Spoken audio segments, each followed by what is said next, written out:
মালদ্বীপের খিলাফুশি আইল্যান্ডে নিখোঁজের ২ দিন পর ময়লার স্তূপ থেকে উদ্ধার হয়েছে আমিন মিয়া নামের এক প্রবাসী বাংলাদেশির মরদেহ। এ ঘটনায় এক প্রবাসী শ্রীলঙ্কানকে গ্রেফতার করেছে স্থানীয় প্রশাসন।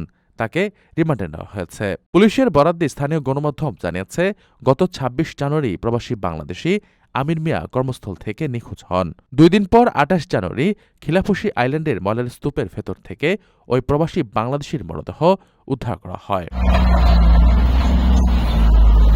প্রতিবেদন মতে, আইল্যান্ডের ময়লার স্তূপ খননকারী যন্ত্রের আঘাতে আমিন মিয়ার মৃত্যু হয়েছে, যা যথাযথ সতর্কতা ছাড়াই পরিচালনা করছিলেন ৩২ বছর বয়সী শ্রীলঙ্কান নাগরিক দিশানায়ক মেনিকা। প্রতিবেদনে আরও বলা হয়, অভিযুক্ত মেনিকাকে আটক করে ফৌজদারি আদালতে হাজির করা হলে আদালত তার বিরুদ্ধে ইচ্ছাকৃত হত্যার অভিযোগে প্রথমে ৭ দিনের রিমান্ড দেন। পরে তা বাড়িয়ে আরও ১০ দিন রিমান্ড মঞ্জুর করেন আদালত। তদন্তকারী কর্মকর্তার বরাত দিয়ে গণমাধ্যমে জানানো হয়, প্রাথমিক আঘাতের পর আমিন মিয়া ময়লার স্তূপের মধ্যে পড়ে গেলেও ঘটনাস্থলে কাজ অব্যাহত রাখা হয়। খননকারী যন্ত্রের অপারেটর ঘটনাটি ঘটার সময় বিষয়টি অবগত ছিলেন কিনা সে বিষয়ে এখনও নিশ্চিত হতে পারেননি তদন্ত কর্মকর্তারা।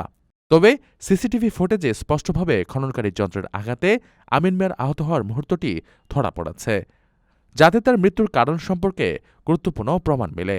এই ঘটনাকে কেন্দ্র করে দেশটিতে বসবাসরত প্রবাসী বাংলাদেশিদের মধ্যে তীব্র ক্ষোভ ও উদ্বেগ সৃষ্টি হয়েছে। কর্মক্ষেত্রে নিরাপত্তা নিশ্চিতকরণ সহ দোষীদের দৃষ্টান্তমূলক শাস্তির দাবি জানিয়েছেন তারা। প্রবাসীদের জন্য নির্মাণ হচ্ছে দেশের প্রথম স্মার্ট সিটি, যেখানে থাকছে স্কুল, মসজিদ, হাসপাতাল, সুইমিং পুল, হেলিপ্যাড, পাঠাগার, জিম, সুপারমার্কেট, শিশু পার্ক সহ সকল নাগরিক সুবিধা। মাত্র ৩০ লাখ টাকা বিনিয়োগে মিলছে আকর্ষণীয় ফ্ল্যাট। প্লাটিনাম ইনভেস্টরদের জন্য ঢাকা বিমানবন্দরে ভিআইপি প্রোটোকল সুবিধা। বিস্তারিত জানতে যোগাযোগ করুন স্ক্রিনে দেয়া হোয়াটসঅ্যাপ অথবা ইমো নাম্বারে।